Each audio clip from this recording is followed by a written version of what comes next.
झुक जइयो तनक रघुवीर, किशोरी मेरी छोटी सी।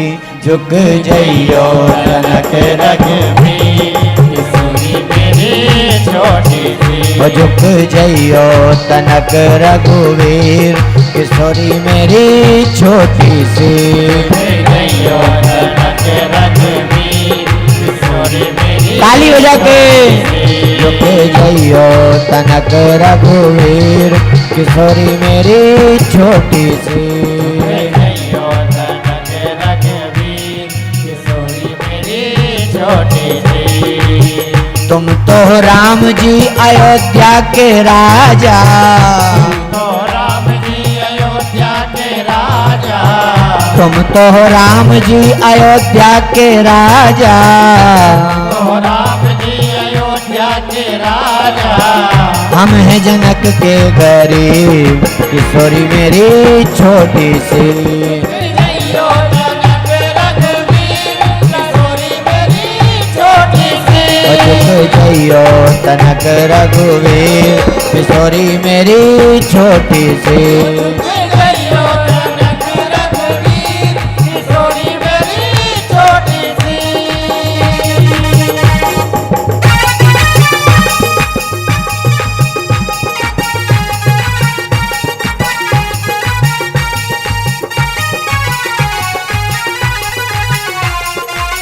जय हो।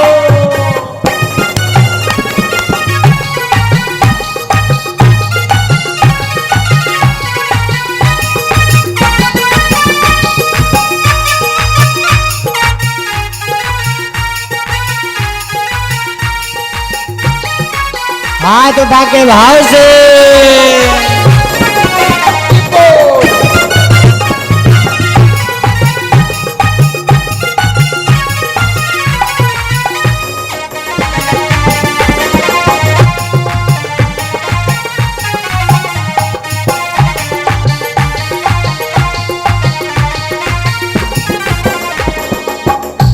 बड़ा ही सुंदर मधुर संगीत चल रहा है और आप अनुभव करना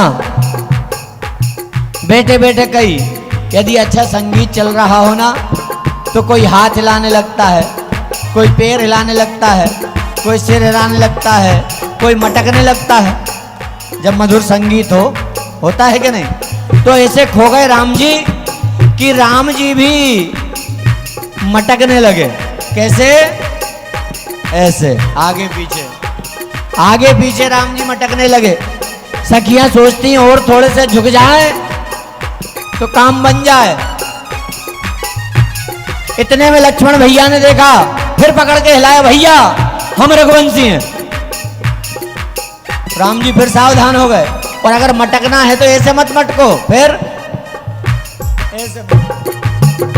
हाँ, राम जी दाएं बाएं मटकने लगे। सखियों ने विचार किया कि आखिर बात क्या है, कौन बता रहा है। तो तिरछी नजर से देखा लक्ष्मण भैया की तरफ। माता सीता से कहा, क्या? बोले इनका रिमोट तो ये बाजू में है, इनको मनाओ तो काम बनेगा, नहीं तो नहीं बनेगा। तो माता सीता ने तिरछी नजर से लखन भैया को देखा, कहा भैया मैं आप पर माँ जैसा प्रेम लुटाऊंगी, अब मुझसे प्रतीक्षा नहीं होती, अब कृपा कर दो। और जब मनाया तो लक्ष्मण जी मान गए, तुरंत राम जी के चरणों में गिर पड़े। भैया आपकी जय हो, आपने धनुष तोड़ दिया। और जैसे ही लक्ष्मण को उठाने के लिए राम जी झुके, माता सीता ने वरमाला राम जी के गले में डाल दी। बोलिए सीताराम जी महाराज की जय हो।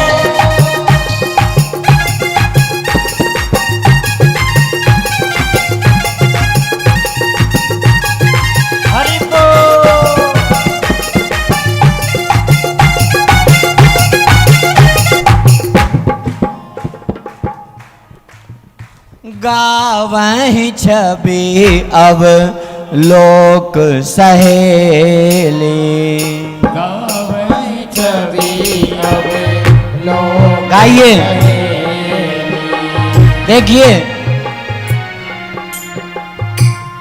ये चौपाइयां साधारण नहीं है, ये वेद की ऋचाएं हैं, कल्प वृक्ष की शाखाएं हैं। और इन चौपाइयों को जो गाता है, हाँ, रामचरितमानस पूरा नहीं, कोई एक चौपाई भी अगर पढ़ ले तो पार हो जाता है। और जब चौपाई आए तो आप गुनगुनाया करिए, हाँ, भाव से ताली बजा के गाइए। गावहि छवि अब लोक सहेली, गावहि छवि अब लोक सहेली। सिय जय माल राम उर्मिली।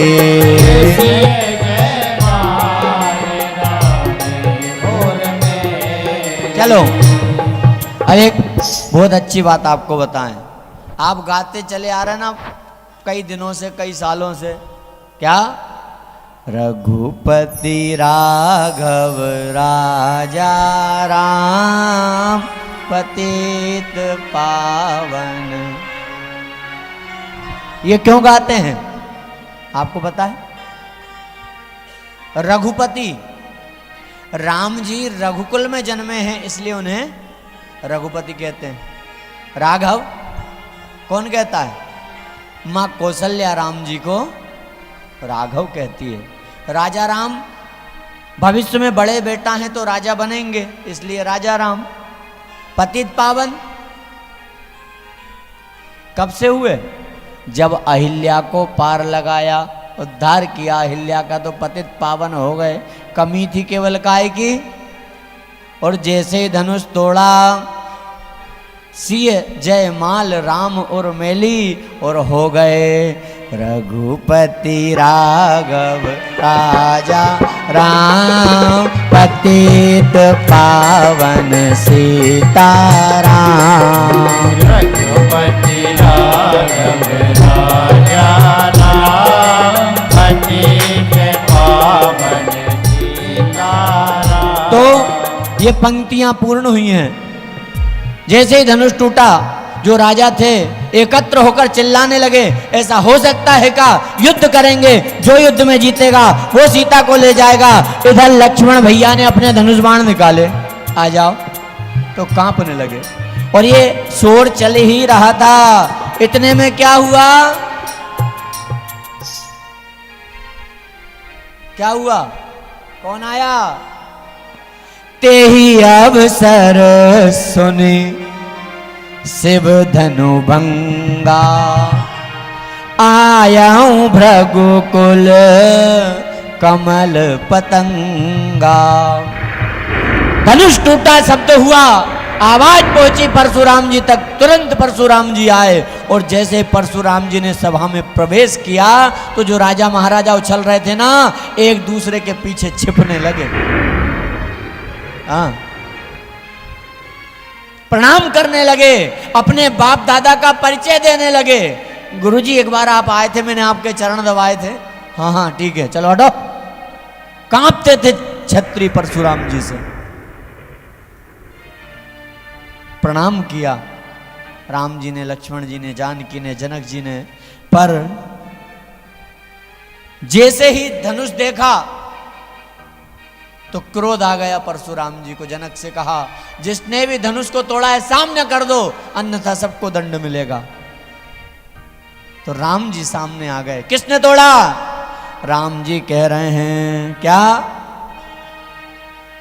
नाथ शंभु धनु भंजन हारा, हो यही कछु एक दास तुम्हारा। अरे आपका ही कोई दास होगा जिसने तोड़ दिया। तो परशुराम जी कह रहे हैं, दास सेवक सो जो करे सेवकाई, अरे करनी करी करिए लड़ाई।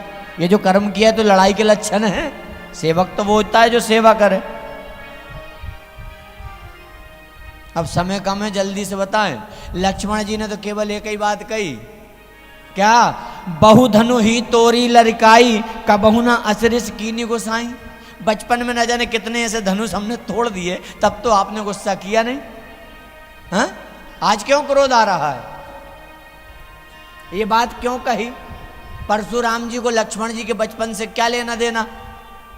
हाँ, परंतु कथा की गहराई में यदि हम जाएं तो सब जानते हैं परशुराम जी ने इस पृथ्वी को कितनी बार छत्री विहीन किया? 21 बार। तो जिन क्षत्रियों को मारा उनके बड़े बड़े